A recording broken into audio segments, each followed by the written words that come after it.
نعیم حیدر پنجوتا صاحب، آپ نے بہت اہم ٹویٹ کیا جس میں آپ نے اس خدشے کا اظہار کیا کہ عمران خان صاحب کی جان کو خطرہ ہے.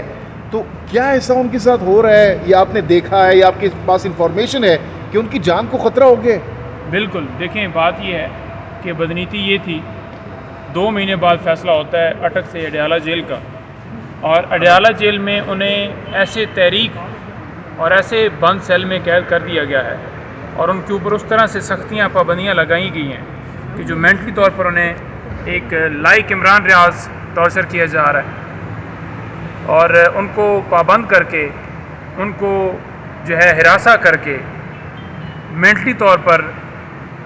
ان کے اوپر جو ہے یہ ساری جو سختیاں ہیں نافذ کی گئی ہیں. تو صرف مقاصد یہ تھے کہ خان صاحب کو توڑا جا سکے، خان صاحب کے اوپر یہ پابندیاں لگا کے. نعیم حیدر صاحب، یہ بہت بڑا الزام آپ لگا رہے ہیں، کیا پروف، کیا ایویڈنس ہے آپ کے پاس کوئی اس حوالے سے؟ جی ایویڈنس ہے نا، ان سے ملاقات ہوئی ہے اور انہوں نے بڑا واضح کہا ہے کہ میں نے کوئی فیسلٹیز کے حوالے سے ڈیمانڈ نہیں کی، میں نے ان سے صرف ایک بات کی ہے کہ مجھے واک کرنے کی اجازت دی جائے. انہوں نے انکار کر دیا ہے. کیا خان صاحب نے آپ کو خود کہا ہے کہ ان کی جان کو خطرہ ہے؟ دیکھیں بات یہ ہے کہ ان الفاظ کا وہ کبھی بھی اس طرح سے نہیں کہتے کہ میں جو ہے اس قید میں مجھے ڈالا گیا اور مجھے اس سے باہر نکالو، میں پریشان ہو گیا ہوں، میں گھبرا گیا ہوں، یا کوئی بھی ان کے کنسرن. ہمیشہ کھانے کے حوالے سے پوچھا جاتا تھا تو وہ واضح طور پر کہتے تھے کہ کوئی فرق نہیں ہے، جو بھی کھانے میں دیں مجھے فرق نہیں پڑتا اس بات سے. لیکن بات یہ ہے کہ ہمیں فرق پڑتا ہے کہ ان کو جس حال میں رکھا گیا ہے،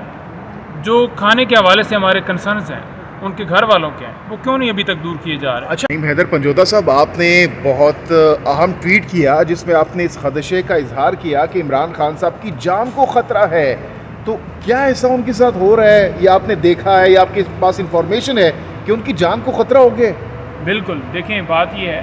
کہ بدنیتی یہ تھی، 2 مہینے بعد فیصلہ ہوتا ہے اٹک سے اڈیالہ جیل کا، اور اڈیالہ جیل میں انہیں ایسے تحریک اور ایسے بند سیل میں قید کر دیا گیا ہے اور ان کے اوپر اس طرح سے سختیاں پابندیاں لگائی گئی ہیں کہ جو مینٹلی طور پر انہیں ایک لائک عمران ریاض ٹارچر کیا جا رہا ہے، اور ان کو پابند کر کے، ان کو جو ہے ہراساں کر کے مینٹلی طور پر ان کے اوپر جو ہے یہ ساری جو سختیاں ہیں نافذ کی گئی ہیں.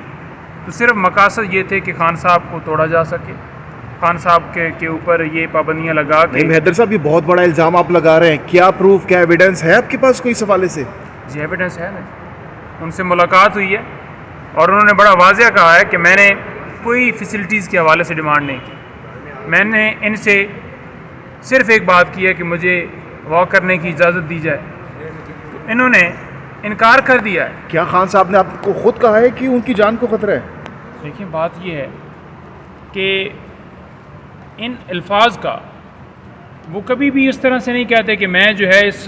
قید میں مجھے ڈالا گیا اور مجھے اس سے باہر نکالو، میں پریشان ہو گیا ہوں، میں گھبرا گیا ہوں، یا کوئی بھی ان کے کنسرن. ہمیشہ کھانے کے حوالے سے پوچھا جاتا تھا